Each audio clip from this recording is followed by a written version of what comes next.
యుగాంతం అయ్యేసరికి ప్రళయం వచ్చి ఈ భూమండలం మొత్తం వినాశనం పాలవుతుందని అనేక పురాణాల్లోనూ వేదాల్లోనూ చెప్పబడింది. ఈ మధ్య కాలంలో 2012లో ఒకసారి, 2022లో ఒకసారి ప్రళయం వస్తుందని, ఉల్కాపాతం వల్ల భూమండలం అంతరించిపోతుందని కూడా చెప్పుకొచ్చారు. కానీ పురాణాల ప్రకారం కలియుగం అంతం అవ్వాలంటే మరికొన్ని లక్షల సంవత్సరాలు పడుతుందని చెబుతున్నారు. అయితే ప్రళయం వచ్చినప్పుడు మనల్ని మనం రక్షించుకోవడం ఎలా? ప్రళయం వస్తే నిజంగానే భూమండలం మీద ఏదీ మిగలదా అంటే దానికి ఒక సమాధానం ఉంది.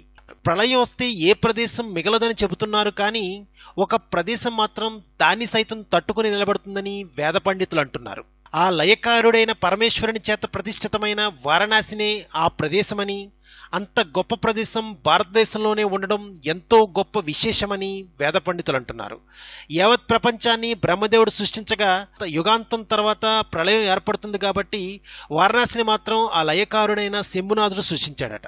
అందుకే ప్రళయకాలంలో వారణాసిని తన స్థూలంపై నిలబెడతాడని నమ్మకం. పరమేశ్వరుని చేత ఈ నగరం ప్రతిష్టమైంది కాబట్టే ఎలాంటి ప్రళయాలు, ఎలాంటి ఉత్పాతాలు సంభవించినా ఆ నగరాన్ని మాత్రం నాశనం చేయలేవని శాస్త్రాలు ఘంటాపదంగా చెబుతున్నాయి.